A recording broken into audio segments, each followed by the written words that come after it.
গৃহস্থের অনুপস্থিতির সুযোগ নিয়ে ফাঁকা বাড়িতে অবাধে লুটপাট চালালো দুষ্কৃতীরা। সোনার অলংকার সহ নানান জিনিসপত্র নিয়ে চম্পট দিয়েছে দুষ্কৃতী দল বলে অভিযোগ। সামগ্রিক ঘটনার তদন্ত শুরু করেছে পুলিশ। নদিয়ার নবদ্বীপ পৌরসভার ৭ নম্বর ওয়ার্ডের বসাকপাড়া সঞ্জয় মাস্টার লেনের বাসিন্দা কীর্তন শিল্পী রাখি পাল সরকার বাড়িতে তালা দিয়ে গত ১১ই জুলাই চিকিৎসার জন্য সপরিবারে গিয়েছিলেন তাদের আদি বাড়ি অসমের খারোপেটিয়ায়। সেখানে চিকিৎসার শেষে ভোরবেলা বাড়ি ফিরে দেখেন নগদ টাকাসহ সোনা এবং রূপার অলংকার এবং অসংখ্য বাসনপত্র লুটপাট করে নিয়ে চম্পট দিয়েছে দুষ্কৃতীরা। ঘরের পরিস্থিতি লণ্ডভণ্ড করা। রাখি দেবী জানিয়েছেন, খোয়া গিয়েছে নগদ টাকাসহ সোনা এবং রূপোর অলংকার মিলিয়ে কয়েক লক্ষ টাকার সামগ্রী। দুষ্কৃতীরা রান্নাঘরের কাঠের দরজা খুলে 3টি ঘর লণ্ডভণ্ড করে নগদ ৫,০০০ টাকাসহ সোনাদানা এবং অন্যান্য বাসনপত্র নিয়ে গিয়েছে। গৌরনিতাইয়ের বিগ্রহ এবং তার গায়ে থাকা অলংকার, পুজোর বাসন সামগ্রী মিলিয়ে লক্ষাধিক টাকার জিনিসপত্র খোয়া গিয়েছে বলে অভিযোগ।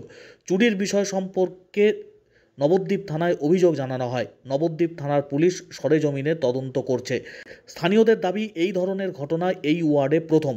দীর্ঘদিন বাড়িতে না থাকার সুযোগ নেই লুটপাট চালিয়েছে দুষ্কৃতীরা। গোটা ঘটনা খতিয়ে দেখছে পুলিশ। আমরা ঠিক জানি না। 11 তারিখ থেকে আমি বাড়িতে নেই, 28 তারিখ পর্যন্ত আমরা গিয়েছিলাম আসাম খারোপেটিয়া লন্ডভন্ড।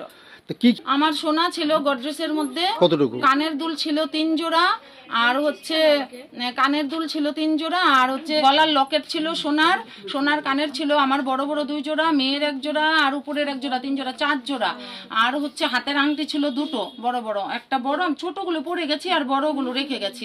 বড়গুলো তো ট্রিটমেন্টে গেলে। অন্যান্য জিনিস অনেক বাসন ছিল, প্রায় 300-400 লোকের, সিলভারের আর কাঁসা পিতলের। 8টা বড় বড় টৌ ছিল, 8টা না 10টা। আর কাঁসার থালা ছিল 1 গোছ এরকম। আর কাঁসার আর পিতলের আর তামার পুষ্পপত্র ছিল অনেকগুলা। ছিল রাধা মাধব 1 জোড়া, নিতাই গৌর 1 জোড়া, 3টে গোপাল।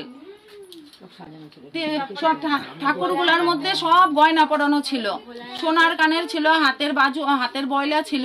বাড়ি ফাঁকা ছিল। আমি কীর্তন করতাম। রিসেন্ট আমি 2 বছর যাবত অসুস্থ বলে কীর্তন করি না।